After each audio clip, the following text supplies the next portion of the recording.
ರಾಜವಂತಿ ಗ್ರಾಮ ಪಂಚಾಯಿತಿ ವ್ಯಾಪ್ತಿಯಲ್ಲಿ ಕುಡಿಯುವ ನೀರಿನ ಸಮಸ್ಯೆ ಉಲ್ಬಣಗೊಂಡ ಹಿನ್ನೆಲೆಯಲ್ಲಿ ಗ್ರಾಮಸ್ಥರು ರಾಜ್ಯ ಹೆದ್ದಾರಿ ತಡೆದು ಪ್ರತಿಭಟನೆ ನಡೆಸಿದ ಘಟನೆ ಶುಕ್ರವಾರ ವರದಿಯಾಗಿದೆ. ಕಳೆದ ಹಲವು ದಿನಗಳಿಂದ ಗ್ರಾಮದಲ್ಲಿ ಕುಡಿಯುವ ನೀರಿಲ್ಲದೆ ಜನರು ತೀವ್ರ ತೊಂದರೆ ಅನುಭವಿಸುತ್ತಿದ್ದರು. ಅಧಿಕಾರಿಗಳಿಗೆ ಮನವಿ ಮಾಡಿದರೂ ಯಾವುದೇ ಸಮಸ್ಯೆ ಪರಿಹಾರ ಆಗಿಲ್ಲ.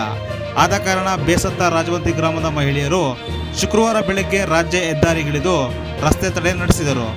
ರಸ್ತೆ ತಡೆ ವಿಷಯ ತಿಳಿಯುತ್ತಿದ್ದಂತೆ ತಾಲೂಕು ಪಂಚಾಯಿತಿ ಕಾರ್ಯನಿರ್ವಹಣಾ ಅಧಿಕಾರಿ ಮಧುಸೂದನ್ ರವರು ಸ್ಥಳಕ್ಕೆ ಧಾವಿಸಿದರು. ಪ್ರತಿಭಟನಾಕಾರರೊಂದಿಗೆ ಮಾತನಾಡಿದ ಅವರು ಕುಡಿಯುವ ನೀರಿನ ಸಮಸ್ಯೆಯನ್ನು ಕೂಡಲೇ ಬಗೆಹರಿಸುವುದಾಗಿ ಭರವಸೆ ನೀಡಿದರು. ಅಧಿಕಾರಿಗಳ ಭರವಸೆಯ ಮೇರೆಗೆ ಮಹಿಳೆಯರು ಪ್ರತಿಭಟನೆಯನ್ನು ಹಿಂಪಡೆದರು. ತದನಂತರ ಮಾತನಾಡಿದ ಮಹಿಳೆಯರು, ನೀರು ಜೀವನಕ್ಕೆ ಮೂಲಭೂತ ಅವಶ್ಯಕತೆ. ದಿನಗಟ್ಟಲೆ ಟ್ಯಾಂಕರ್ಗಾಗಿ ಕಾಯಬೇಕು. ಬೋರ್ವೆಲ್ಗಳು ಬಿಸಿಲು ಕಾರಣ ಬತ್ತಿ ಹೋಗಿವೆ. ತಕ್ಷಣ ಶಾಶ್ವತ ಪರಿಹಾರ ಕೊಡಿ ಎಂದು ಮಹಿಳೆಯರು ಆಗ್ರಹಿಸಿದರು.